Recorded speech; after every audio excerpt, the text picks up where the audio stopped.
Imagine a ship navigating through a thick fog with the captain struggling to see what lies ahead. Every decision becomes a gamble and every move is uncertain. Now, this is what it feels like when leaders have their thinking clouded. The fog represents unclear thinking, and without clarity, even the most experienced leaders can find themselves lost, making decisions that lead them off course. Clarity of thought is not just a desirable trait, it is essential. It underpins clear communication, which in turn fosters influence. Influence is the key to shaping reality, directing teams, and achieving goals. But what creates the fog? What obstructs clear thinking? And first, to understand clear thinking, we must look into the root causes. What creates the fog? Number one, information overload. In today's fast-paced world, leaders are bombarded with information all the time. Emails, Slacks, reports, news, family, children, anything gets in the way. All of this data can overwhelm the mind, making it difficult to focus on what truly matters. And we've conditioned our minds to be hungry for information, and we think that what we need is actually attaining even more information. So we listen to podcasts, we read books, we look for articles, we hope to find a source of information that will help us to understand why are we so overloaded. We're constantly juggling too much information, and it almost feels like sometimes that we drown in data. Because of that, decision making becomes slow and fraught with uncertainty because we can't distinguish what is vital from what is trivial. The solution would be to implement an information triage system. Just like in an emergency room, you would have a nurse that prioritizes patients. Some form of mechanism that would help you filter out the noise and focus only on what is important, on the most critical data. An idea for that system is to be just a brain dump where you could create a buffer and collect all incoming information and have a mechanism that would help you categorize that information into what needs immediate attention and something that can wait. So here's a coaching question for you. If you had a system like that would filter and prioritize information, what would it look like? How can you build a process that would help you focus only on the stuff that truly matters? Number two, lack of prioritization. How do we know what matters? If we have scattered thinking, we have scattered focus. With multiple projects and teams and deadlines, it seems like we're always pulled in 100 different directions.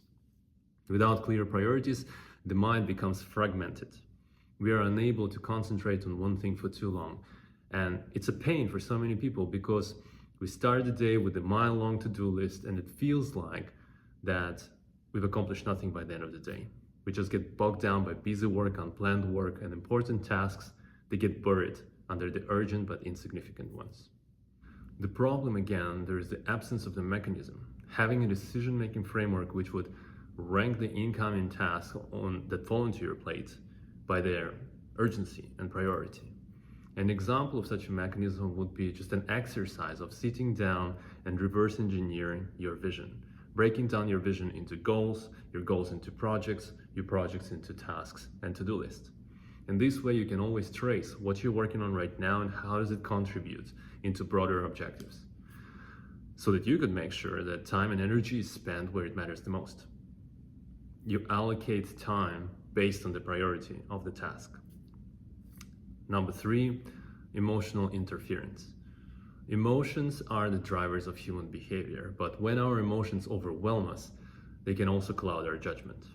Stress, anxiety, unconscious bias, they can skew our perception and lead to decisions that are too emotional and not logical. And you might be familiar with that pain when you find yourself reacting to situations rather than responding thoughtfully. So some decisions are made in the heat of that moment, and that often leads to regret. The solution would be to understand that thought generates emotion, and by managing your thoughts, you can manage your emotional states. So here I would challenge you not just to think stuff, because absolutely everybody knows how to think, but how do you learn how to think about your thinking and learn compartmentalizing, separating emotions and feelings from facts, pausing and asking yourself, am I aware? What am I thinking right now? How am I thinking about my thinking? And that would help you to prevent your thinking from being clouded. A coaching question would be, what are the emotional triggers that you experience? What are the unresourceful emotional states that can potentially cloud your judgment? What is causing that? I want you to have a deep dive into any kind of negative emotions, because usually negative emotions, they signal that either something is not understood within the mind or your core values are being compromised. Number 4, failure to simplify complex ideas. Leaders often deal with complex problems and complex concepts that can be difficult to communicate. The higher up you go, the higher is the complexity of the matters that you discuss. Technology, product, R&D, and your success is directly related to your ability to simplify these complex ideas and present them to other stakeholders who might not necessarily be subject matter experts in an understandable way. That's the hallmark of clear thinking. It's a common pain to explain a concept to your team, but you can tell from their blank stares, they're telling you they're not following you. And as a result, confusion spreads, and it takes days, sometimes weeks, to get back and get everyone in the room and just realize that either that was hell of a miscommunication or the message simply did not land. And that will reflect in execution falter. The solution is just to practice the art of simplification. There are 2 primary ways how to do it. First, you create analogies, you create metaphors, and something that will resonate with your audience and with their level of understanding of the matter, explaining this to them in their language. This requires active listening, understanding truly where your partner is coming from. And secondly, maybe taking this complexity and breaking the complex ideas into small, digestible parts, which again, each part you would specifically tailor to listeners' level of understanding. Remember, if you can't explain it, you don't understand it yourself. And that's the core foundational principle here. Number 5, inadequate reflection time. You do not rise to the level of your goals, you fall to the level of your systems. Your system is basically a block of time dedicated to your deliberate practice. As a leader, your effectiveness depends on your ability to juggle the constant demands of everything that comes to claim your time. Meetings, emails, clients, incidents, and it understandably leaves very little room for deep work and reflection.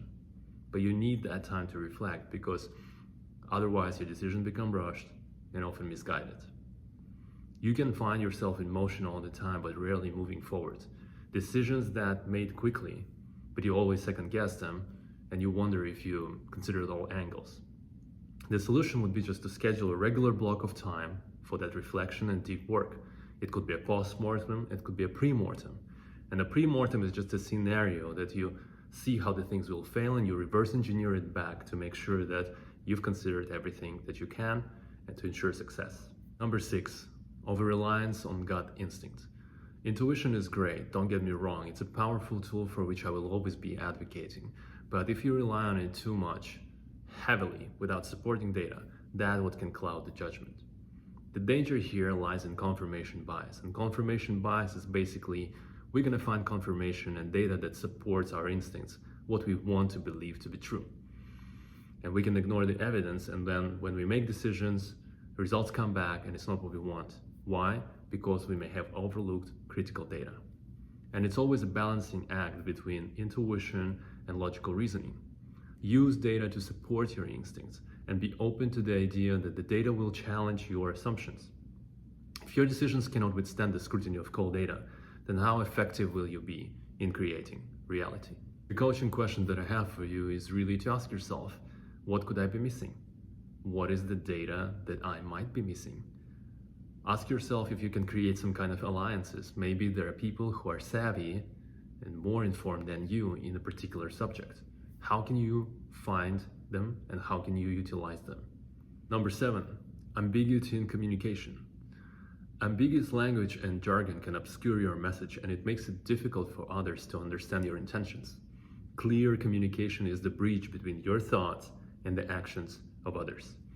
If you've been noticing that you've been giving instructions but the outcome is not what you've expected, the problem is that the message is not clear, and that leads to misinterpretation and errors.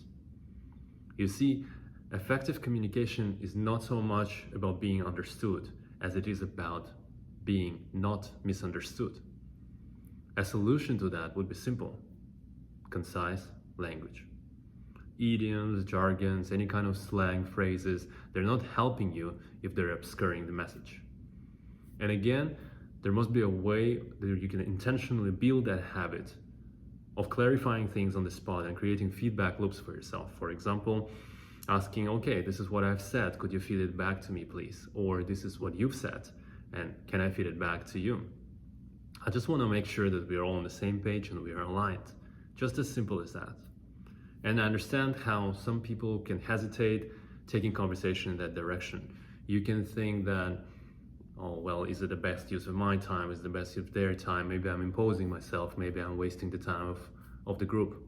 But listen, wasted time is when the group is there and they're not aligned and everyone leaving the room without having a clear direction. They want to know what the direction is. They want to know that it's the best decision so that they could commit to it and they know that they operate strategically. All right, let's wrap things up, and I'm just going to walk you through the quick summary of what we've discussed today. So we talked about different root causes that create unclear thinking. Number one, information overload, just too much noise. For you, less is more. Limit your consumption, increase the organization of what's already in there. Number two, lack of prioritization, not having a system, not having a decision-making framework that would keep you on your priorities. Number three, emotional interference. Emotions cloud judgment, but then again, you can manage your emotions if you have great thinking systems, if you manage your thoughts. Number four, failure to simplify complexity. This is a skill to be able to take something complex and then again break it down, if you're a subject matter expert, to different levels of complexity that would be easy to understand by your audience. An example would be an exercise with ChatGPT where you would say, here's the concept that I want to explain. And could you please explain it to me in 3 levels of complexity? Imagine that I'm a high school student, that I'm a PhD student, and that I'm an absolute subject matter expert. And see what happens. Number 5 is inadequate reflection time. There must be a block of time for deep work. If you don't do deep work, you don't have it scheduled, and you don't have it intentional, then don't be surprised if your output is not strategic. Number 6, intuition is great. Definitely develop it. It's an amazing tool to have in your toolkit, but make sure that your approach is balanced and it can withstand the scrutiny of cross-checking against the reality, against cold facts. Number 7 is ambiguity in communication. Short, punchy sentences using the words that are clear and precise. For example, if you're going on a tangent and you know that that's your communication pattern, that you can start wondering in your communication, invert it. Instead of building the context toward the point, first make the point and then build the context. So hopefully all of this is helping you, and I'll see you in the next one.